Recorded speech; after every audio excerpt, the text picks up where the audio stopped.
In 1588, Elizabeth's navy defeated the Spanish Armada in the greatest English victory since Agincourt. The celebrations were long and magnificent. The procession to the Thanksgiving service at St. Paul's Cathedral was the grandest since Elizabeth's coronation. The captured Spanish banners were hung up as trophies, and a commemorative medal was struck with the inscription, "God's winds blew and they were scattered." And the English really thought that God had fought on their side. They were the new chosen race, God's own Protestant people. England stood proud, and Elizabeth and her reign were at their zenith.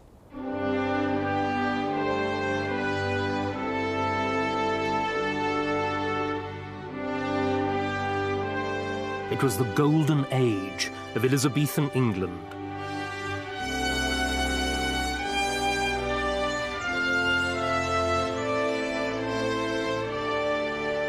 The great houses Elizabeth's courtiers built are a visible, tangible expression of their confidence, exuberance, and wealth.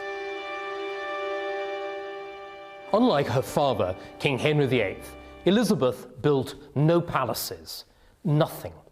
She had no need to, because her courtiers and favourites built for her. Sir Christopher Hatton, the Lord Chancellor, already had a great house at Holdenby, but he told Elizabeth he would build another one nearby at Kirby that would be dedicated to her as a shrine to a holy saint. Elizabeth had ceased to be a mere queen, and she'd become instead Gloriana, England's national icon. She was painted again and again, always dazzling, always glorious, always triumphant. Even in her late 50s, she has the face of eternal youth. But Elizabeth, the woman, was aging. The goddess had feet of clay.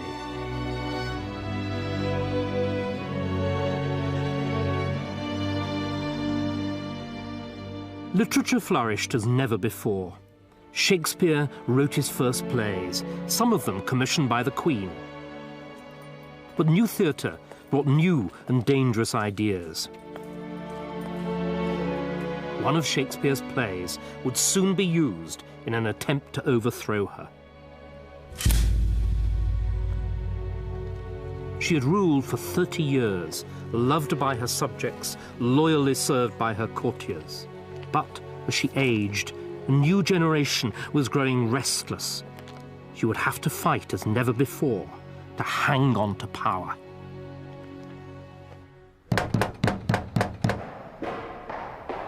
It is September 1588. Queen Elizabeth has been locked inside her chamber for some days.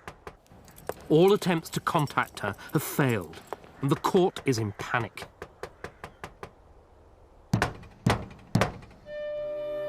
Despite fears to the contrary, the Queen is alive, but she is not well.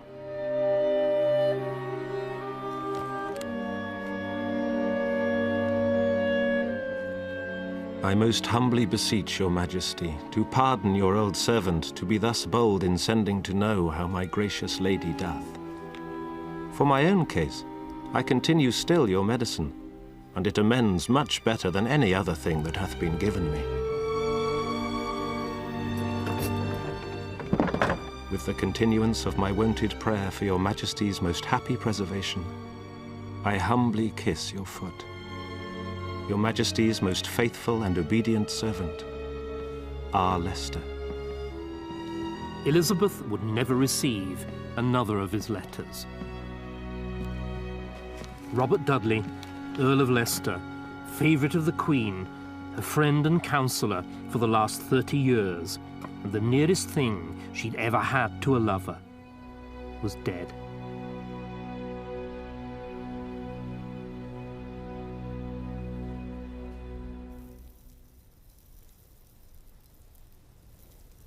In the next 2 years, a succession of court notables followed Robert Dudley to the grave.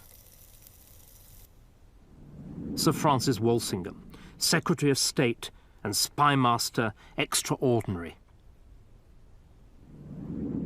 Sir Christopher Hatton, Lord Chancellor, builder of Kirby Hall. Ambrose Dudley, Earl of Warwick, brother of Robert. Of the old guard, only William Cecil, Lord Burleigh, remained. The gaps in court and council would have to be filled.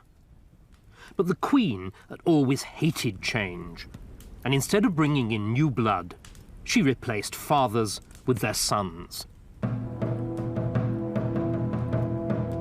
Robert Devereux, Earl of Essex, was Robert Dudley's stepson. He was 21, vain, high-spirited, impatient and brilliant, with a fondness for duelling. He was much admired at court and was viewed by all as a man destined for greatness. He aspired to his stepfather's role of a great noble and a military leader.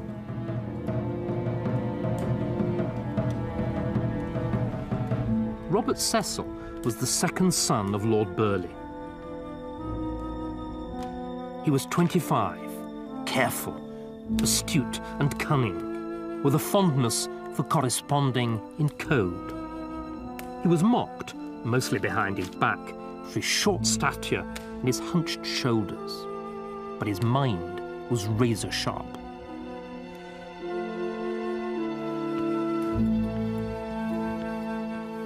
He aspired to his father's role of statesman and political leader.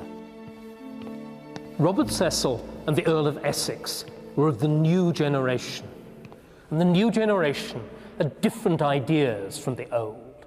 So, Robert Cecil, for example, made a much sharper distinction between the service of the state and the service of the Queen than his father, William, would ever have done. And the Earl of Essex had much more grandiose ideas about the power and the independence of the nobility than his stepfather, Leicester. They were both young men in a hurry, waiting impatiently for the aged Queen to get out of the way. And she knew it. Essex charmed the Queen, and she was flattered by his youthful attentions. But she was 55, and he was 21. If she loved him, it was partly as her gigolo, partly as her son. He was gifted, but he could also be immature and unruly. Like a strict parent, Elizabeth resisted his demands for a military command.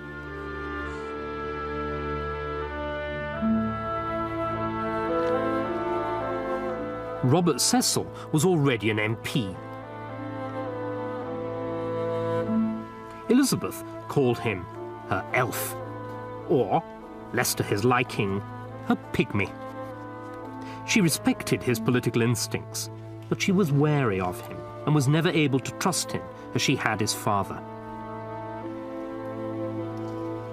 She made him a privy councillor, but she stopped short of giving him his father's old job.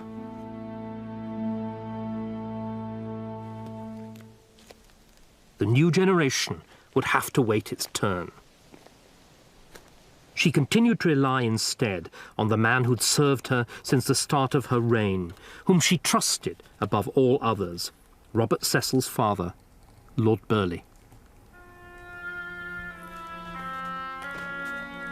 I do entreat heaven daily for your longer life.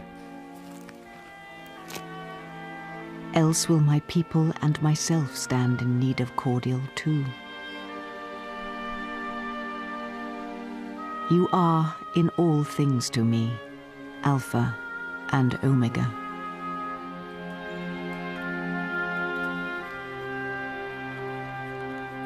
She wouldn't let him retire, even when he was in his late 70s, gouty, deaf, and visibly shrunk with age. But in the summer of 1598, Burghley fell dangerously ill. Elizabeth sent him medicines, letters, and on one occasion she even fed him soup with a spoon with her own hand. To no avail. In September 1598, Burghley died. For 40 years, Burghley had carried the heavy administrative burden of running the day-to-day government of England.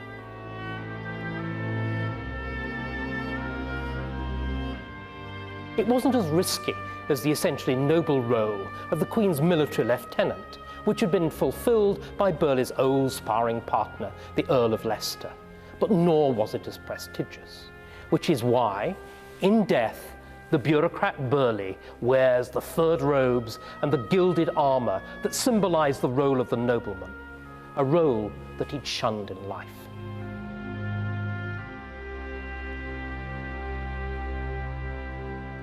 I have this vision of Elizabeth coming to visit him when he was dying. There's this old woman stamping along the passage with her wig askew, with her pockmarked face disguised with horrendous white lead makeup, huge diamonds,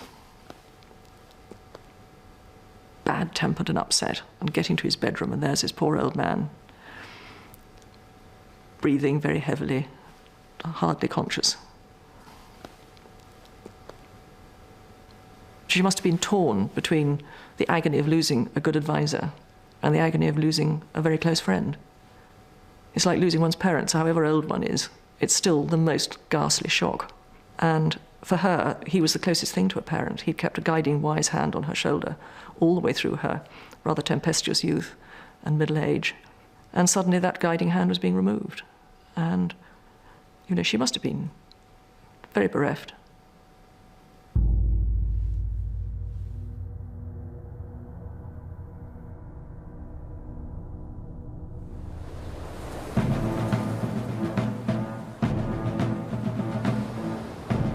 In 1596, England once again faced the threat of invasion.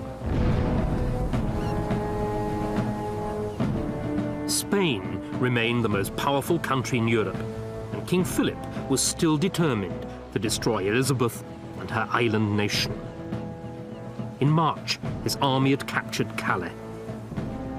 Now he had troops within 20 miles of England, and a great fleet was gathering at Cadiz in Spain to transport them. Confronted with this new danger, Elizabethan England galvanized itself into action.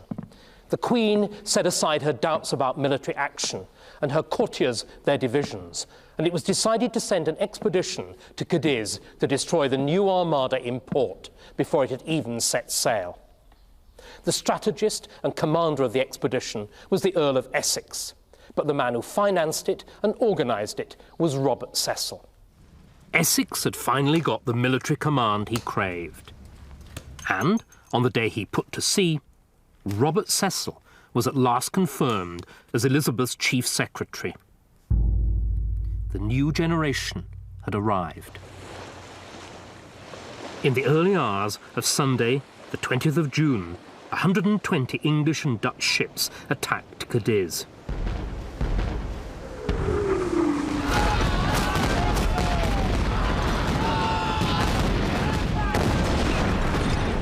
The Spanish were taken off guard.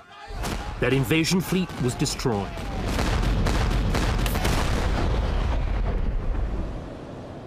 The town was captured and plundered for booty. Spain had again been humbled. England and Essex had triumphed.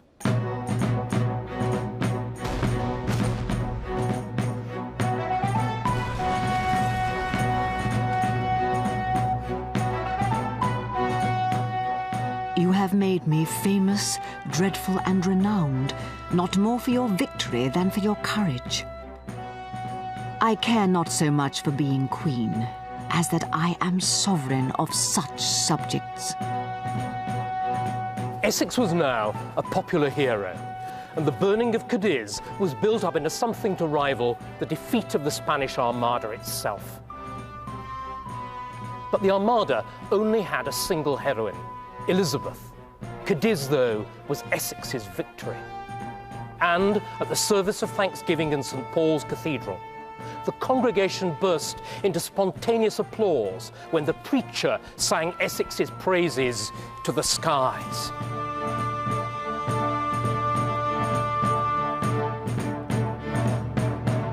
For Elizabeth, it was a novel and disturbing development. Her previous favourite, Leicester, Essex's stepfather, had actually been hated. Now a man whom she had created was her rival in popular affection. But popularity was the basis of Elizabeth's monarchy. It could not be shared with a subject. As a first step, all further popular celebrations of Cadiz were banned. But London continued to glorify their new hero. Some preachers even compared him to Julius Caesar, the greatest of the Romans. The city that had adored the Queen since the beginning of her reign had found a new idol.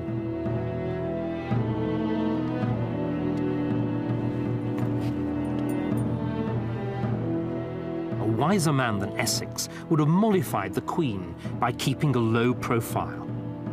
But Essex was not wise, and ambition and vanity got the better of him.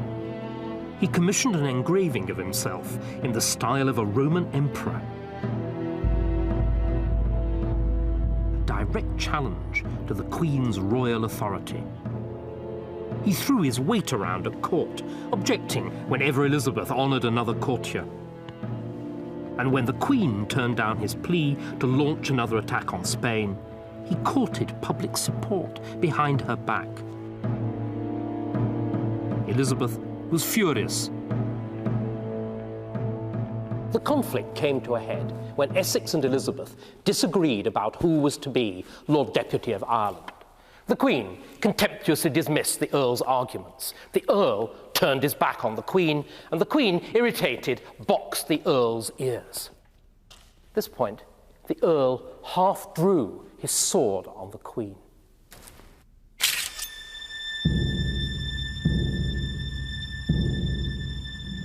Now, to strike somebody within the precincts of the court was punished by the amputation of the right hand.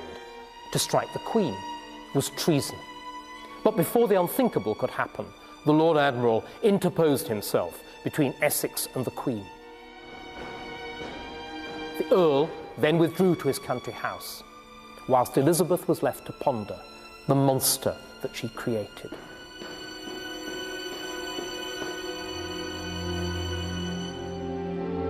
Elizabeth loved the theatre, but some plays were as much about politics as entertainment. Most dangerous was Shakespeare's Richard II, which dealt with the making and the unmaking of a king. I give this heavy weight from off my head. With mine own hands, I give away my crown. With mine own tongue, deny my sacred state. All pomp and majesty I do forswear. My acts, decrees, and statutes I deny.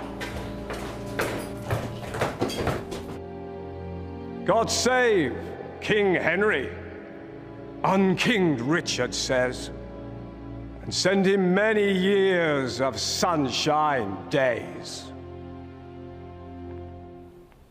The play tells the story of the deposition of the rightful anointed king, Richard II, by Henry Bolingbroke, his cousin and the military hero. Elizabeth identified herself passionately with the deposed king. "I am Richard II, know ye not that," she's supposed to have said. She also thought that there were many potential Bolingbroks around. Robert Cecil and the Earl of Essex told her to her face that they worshipped her. Behind her back, they were looking to the future after her death. And, Elizabeth sometimes feared, they were plotting to depose her, just like Richard II. When Shakespeare's play was printed the following year, the deposition scene had been cut from the text. We can guess that the author and his publisher were given hints that they'd been wise enough to take.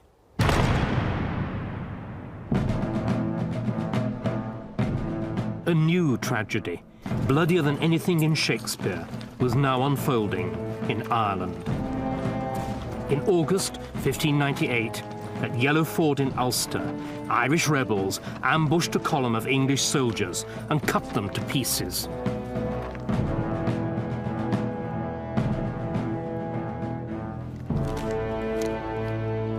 "1,200 men lay dead or dying. It was the worst military defeat of Elizabeth's reign.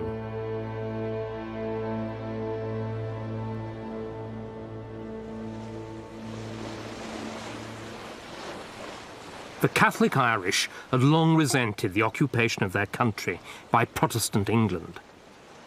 There had been rebellions before, but this one was much more dangerous. It had the support of Spain. King Philip II was dead, but his son had inherited his father's zeal to be avenged for the defeats of Cadiz and the Armada. He planned to land troops in Ireland and to threaten England across the Irish Sea. The Queen would have to act.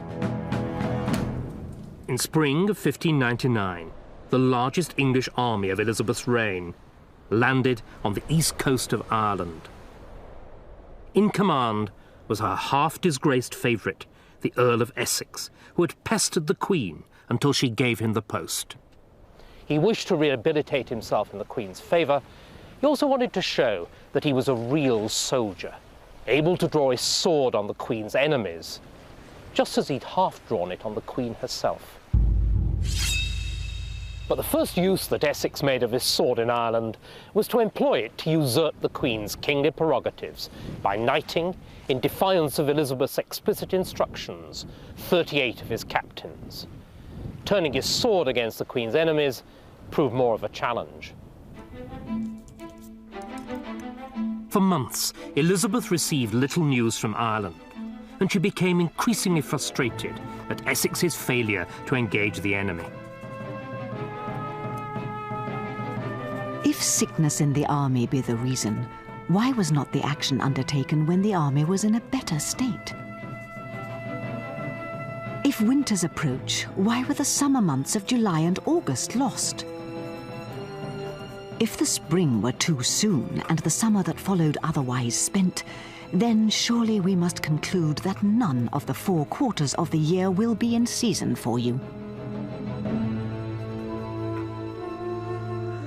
But Essex did not meet his enemy in battle. Instead, he and the rebel leader, the Earl of Tyrone, had a secret rendezvous near Carrickmacross. They talked for half an hour, alone and out of earshot of their officers. Then they parted on good terms. After 6 months in Ireland, Essex had spent £300,000 and lost 12,000 men to disease and desertion. That was incompetence. Now he had made a secret deal with the rebel leader, the sworn enemy of the Queen. That was close to treason. Her reservations about her young courtiers began to look justified. They could not be trusted.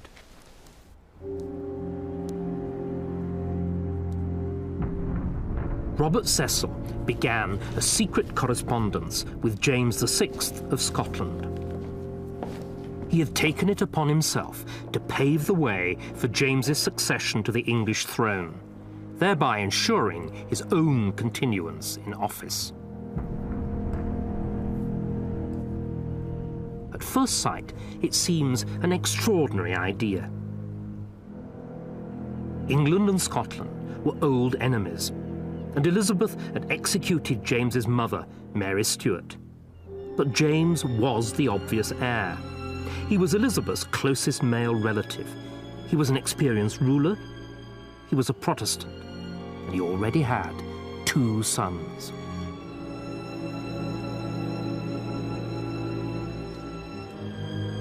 Cecil told James if he accepted his advice and guidance, he could expect a peaceful accession to Elizabeth's throne.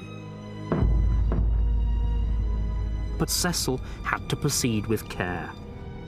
The Queen had never named a successor and had banned all talk of the matter at court. The secret must be carefully kept. He must have worried about security in London, but I imagine that he would have been much more worried about security in Edinburgh. James I was of England, and VI of Scotland was notoriously indiscreet. And, of course, he was surrounded by some fairly loose-mouthed people. So it was important, I think, for him to use code and trustworthy messengers. He would never know whether the Queen, if she did find out officially, wouldn't have blown her top and sacked him. And secondly, of course, it was a splendid opportunity for his enemies to accuse him of treason and treating with a foreign power.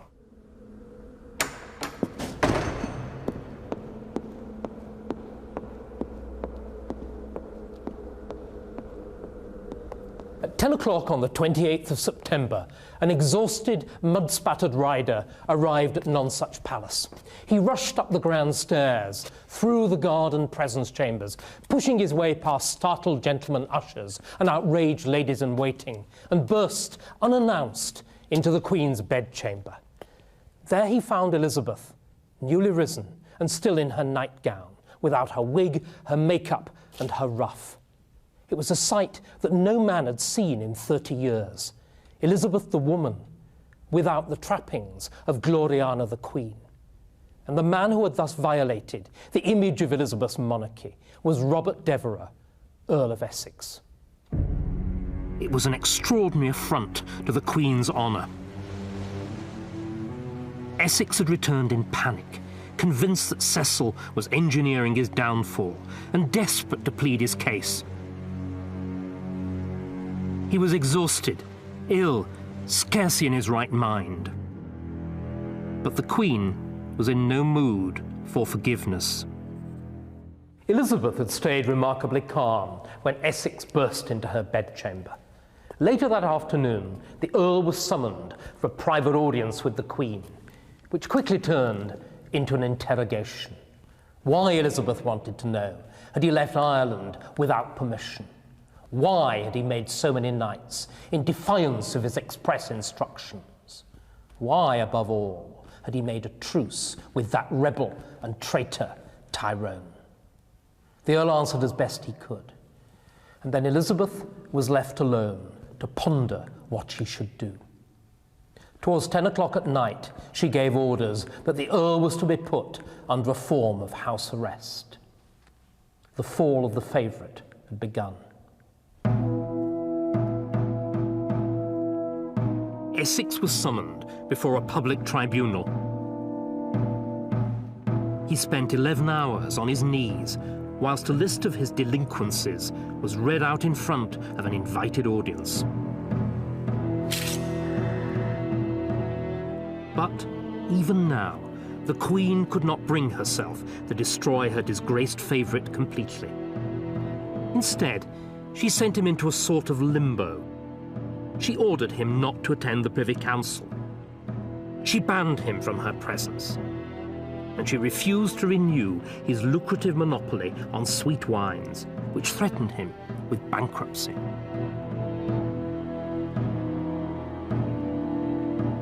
Essex was released to his London residence, Essex House. He was down, but he wasn't quite finished yet. He would make one final, desperate bid for power. He would rebel. A scheme was quickly hatched. The Earl would capture the City of London and the Tower.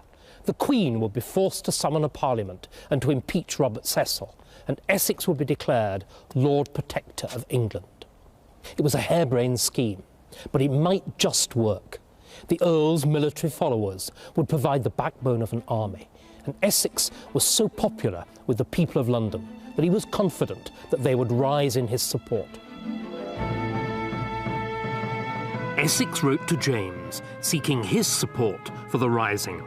The Scots king was too careful to commit himself, but sent Essex a reply in code and dispatched 2 envoys to meet him. Essex had already done his deal with the rebel Tyrone. would back the Earl's rising, it was said, in exchange for power over Ireland. And he had the support of one of the London sheriffs, as well as 5 other disaffected nobles. To call the people of London to arms, Essex's henchmen bribed Shakespeare's company to stage a performance at the Globe. Essex chose the play. It was Richard II.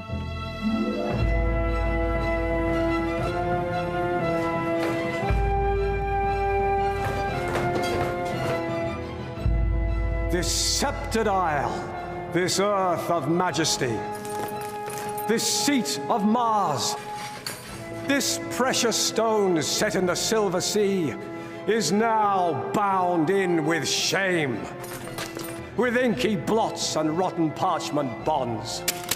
That England that was wont to conquer others hath made a shameful conquest of itself. John of Gaunt is lamenting nostalgically for a lost England, a great country fallen into ruin. The stage is set for the deposition of a corrupt and overweening monarch by a once favoured and faithful nobleman. The audience were a mixed lot: adventurers, ex-soldiers, papists, malcontents. But they shared a common resentment for Elizabeth and her England, or was it Robert Cecil's England? And they had a common loyalty to the only conceivable alternative, Robert Devereux, Earl of Essex.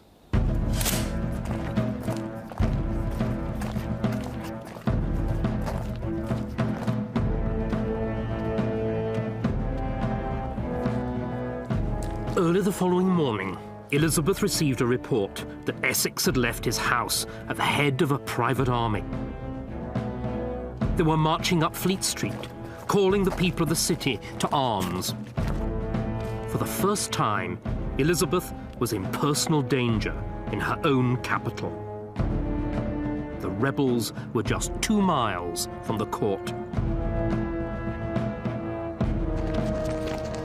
She acted quickly, ordering her forces to block the route to the palace by building a barricade near Charing Cross.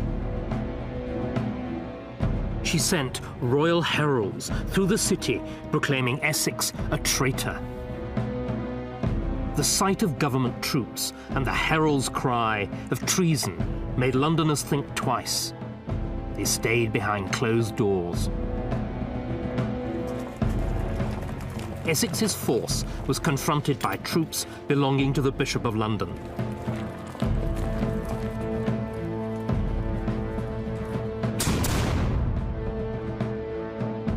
Essex's page and 2 others were killed. By nightfall, the rebels were in retreat, their hands or cloaks covering their faces to try to avoid recognition. Essex himself panicked and fled back towards Essex House. He barricaded himself in and set about destroying incriminating evidence, including James's coded letter, whilst outside, the Queen's forces trained cannon on the house.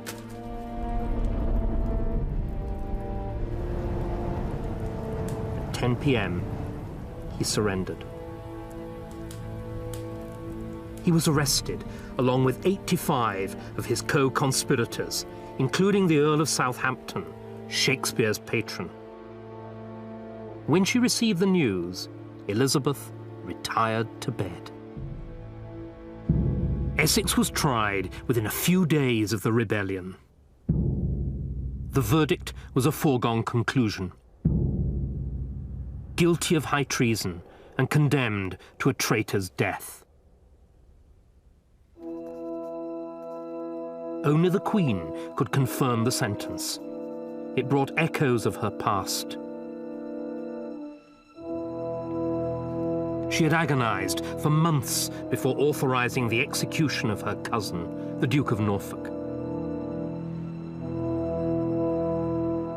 She had hesitated for years before finally confirming the death sentence on her fellow queen, Mary Stuart.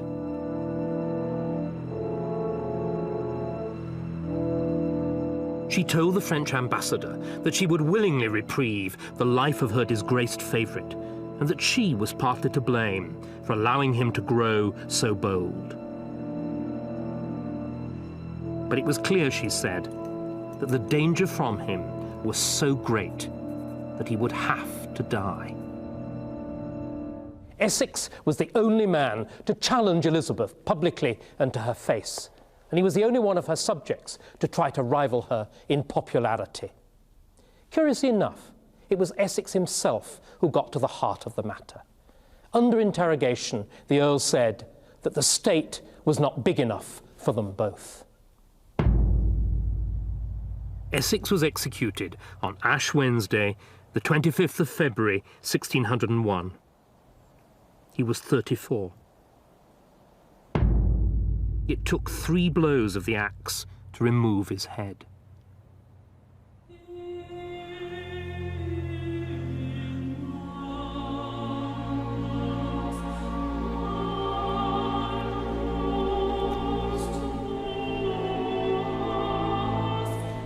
A change came over the Queen.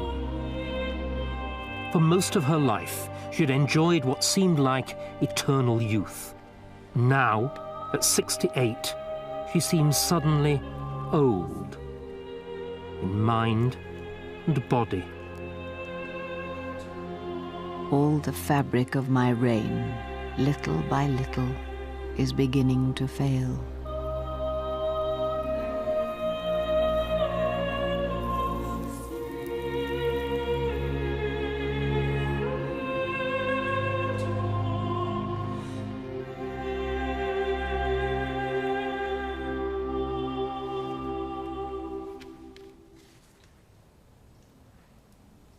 With his rival dead, Robert Cecil was now unquestionably the most powerful man in the country.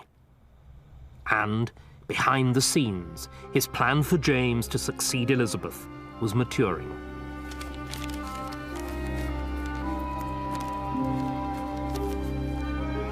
The king, writing in code, told Cecil that he could look forward to greater favour once he had the crown than he already enjoyed under Elizabeth. The future looked bright for Cecil, but the present was troubled. He'd never been popular. Now the public really hated him for killing their hero Essex. The regime was seen as stale and corrupt, and Cecil became the focus of blame for the country's many ills. The harvest had failed. The war in Ireland dragged on. Taxes were heavy. And the Queen's own popularity was also at an all-time low. For years, she had rewarded her favourite courtiers with grants called monopolies, taxes on everything from playing cards to soap. The policy aroused deep resentment in the impoverished population. We're familiar with this kind of combination of casual corruption and a government that's been in power too long. We call it sleaze, and the rot went right to the top. Elizabeth herself had been around longer than everybody else. At first, her motto, semper et adem, always the same, had made her seem a rock of stability in a changeable world. Now she was merely an obstacle to necessary reform.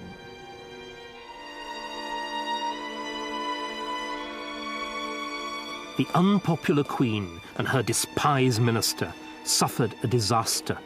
They lost control of Parliament. MPs were determined to break the hated monopoly system. The ageing Queen was forced to address Parliament in person to try to rescue the situation. If my kingly bounties have been abused, and if any in authority under me have neglected or perverted what I have committed to them, I hope God will not lay their offenses in my charge. For I do assure you, there is no prince that loves his subjects better. There is no jewel, be it of never so rich a price, which I place before this jewel. I mean your love.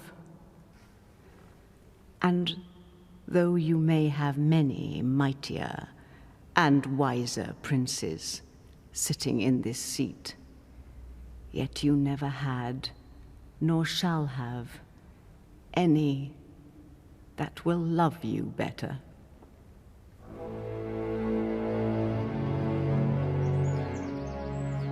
It became known as the Golden Speech. It was Elizabeth's last great public address, and it was a consummate piece of politics. Elizabeth won the MPs over not only by her unexpected announcement that she was going to suspend and investigate monopolies, but also by her language and sentiment. The MPs showed their gratitude by voting unprecedentedly heavy parliamentary taxation. Other good news followed quickly as well. There was victory in Ireland, a truce in the war with Spain, trade improved, and at last there was a good harvest.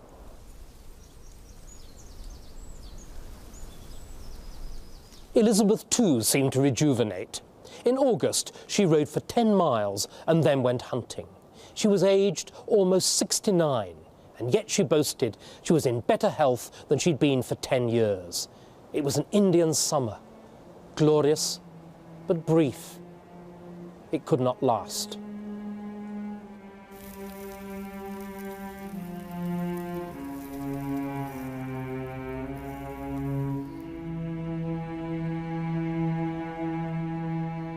For God's sake, let us sit upon the ground and tell sad stories of the death of kings. Let's talk of graves, of worms and epitaphs. Make dust our paper, and with rainy eyes write sorrow on the bosom of the earth. By March 1603, Elizabeth was in serious decline. She was suffering from ulcers in the throat, fever, and lack of appetite.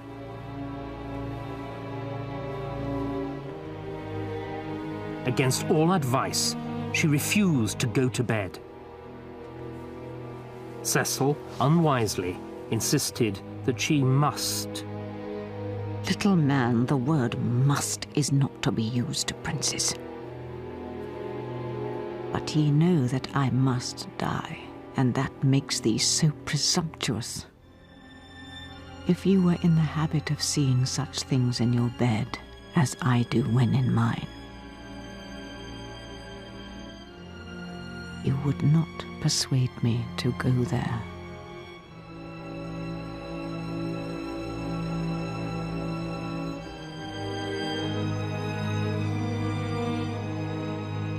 After 2 weeks on the floor in the same clothes, Elizabeth asked her attendants to get her to her feet. But still, she did not go to bed. Instead, she remained standing in total silence for the next 15 hours. She appeared already in a manner insensible, holding her finger continually in her mouth, with her eyes open and fixed to the ground.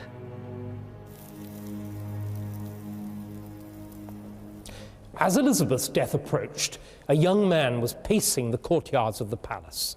He was Robert Carey, the Queen's cousin, and he'd resolved to make his fortune in the new reign by being the first to let James know that Elizabeth was dead and that he was King of England. He informed James of his intention and told him not to leave Edinburgh. And then he returned to the palace to watch and to wait with the rest. O Almighty God, with whom do live the spirits of just men made perfect, after they are delivered from their earthly prison. Elizabeth was preparing herself for the end.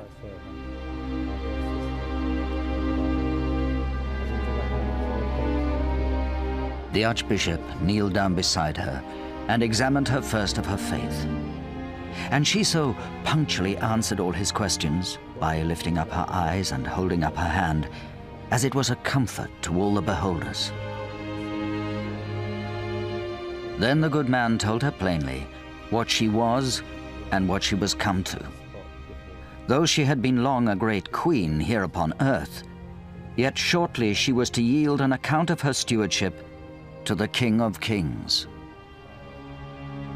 At 10 o'clock at night, on the 23rd of March, 1603, Elizabeth falls into a deep sleep. She never woke up.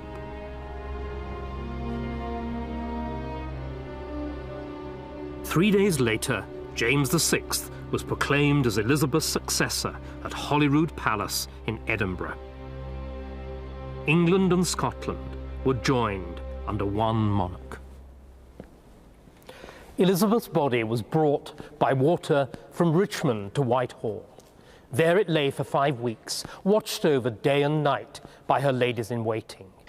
Then it was taken to Westminster Abbey for burial. The funeral effigy on top of the coffin was so lifelike that from the great crowds lining the route, nothing was heard but a general sighing, groaning, and weeping. Elizabeth the woman was dead.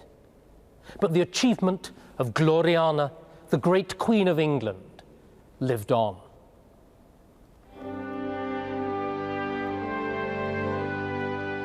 When Elizabeth came to the throne, England was an insignificant country. When she died, it was a major European power. She had begun her reign by promising to avoid the mistakes of her sister Mary. By and large, she succeeded. Elizabeth had founded a national church, and she inspired a national literature. Her father, Henry VIII, had reinvented the idea of England.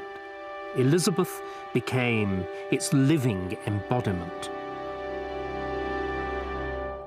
Few monarchs have been better loved by their subjects.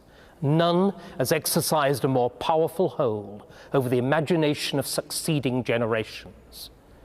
The myth started within a few years of her death, when the preface to the King James Bible hails her as that bright occidental star, Queen Elizabeth of famous memory, and the star still burns bright.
If I change something, it's not a TV. Gave it to out the matter.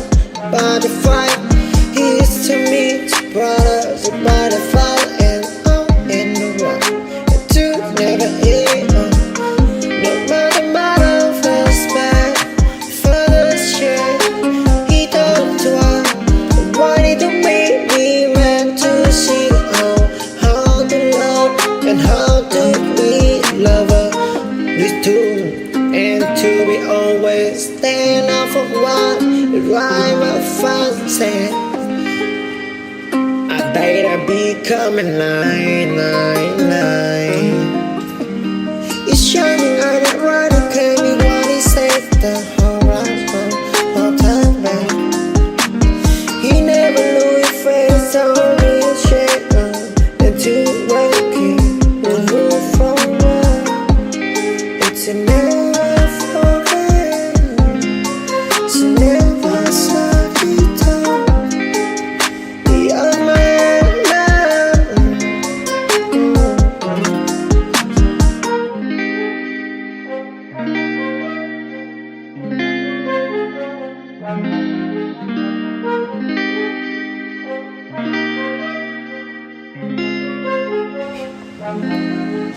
If I change something, it's not a he gave it to all the mother butterfly. He is to me, two brothers, a butterfly, and I'm in the rock to never eat. No matter first back, first share. He don't try, wanted to make me meant to see how to love and how to meet lover. These two and to be always stand off for what the rhyme of fun said. I better be coming line. It's shining on that right, okay.